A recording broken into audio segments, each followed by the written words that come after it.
Halo teman-teman, di video kali ini saya akan membahas terkait fenomena yang sering kita temui di media digital.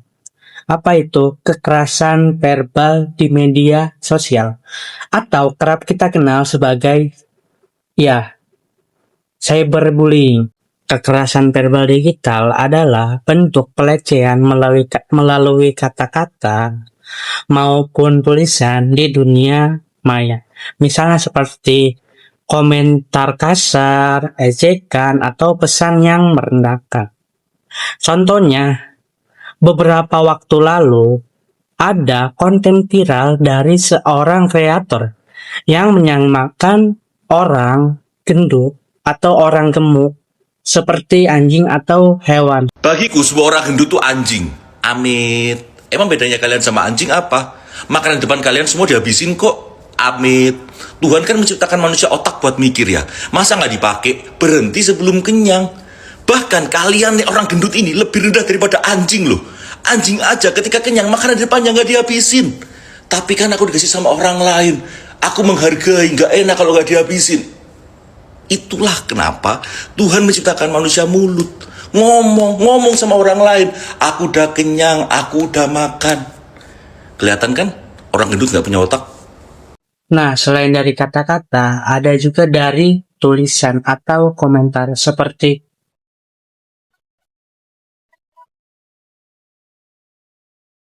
lalu apa sih dampaknya cyberbullying atau kekerasan verbal digital itu? Dampaknya pertama, secara psikologis, korban bisa merasa malu, tersinggung, bahkan depresi. Secara sosial, masyarakat bisa terbiasa menormalisasi ejekan, padahal itu berbahaya. Kasus tadi jelas menunjukkan bahwa motivasi yang disampaikan dengan ejekan bukan bikin orang semangat, malah bikin mereka merasa rendah diri. Lalu siapa sih yang biasanya melakukan kekerasan verbal digital atau cyberbullying ini? Nah, biasanya itu remaja maupun yang dewasa. Namun biasanya yang aktif dalam bermedia sosial. Karena kan ini sangkut pautnya tentang media sosial.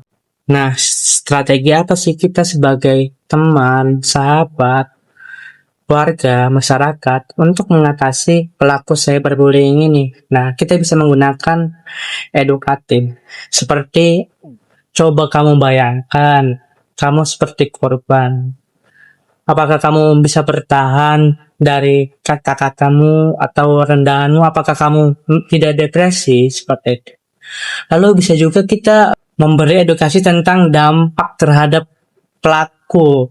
Nah, karena kan ada Undang-Undang UU TPKS pasal 5 yang menjelaskan jika melakukan seperti cyberbullying bisa dipenjara 9 bulan dan didenda 10 juta rupiah. Mari teman-teman gunakan kata-kata maupun tulisan kita di media sosial untuk membangun, bukan menjatuhkan. Kalau mau memotivasi, gunakan bahasa yang menguatkan, bukan menyakitkan. Harapan saya, semoga komunikasi digital kita semakin sehat, masyarakat semakin sadar dari dampak kata-kata, berani menolak cyberbullying, dan terbiasa untuk menyebarkan pesan yang positif.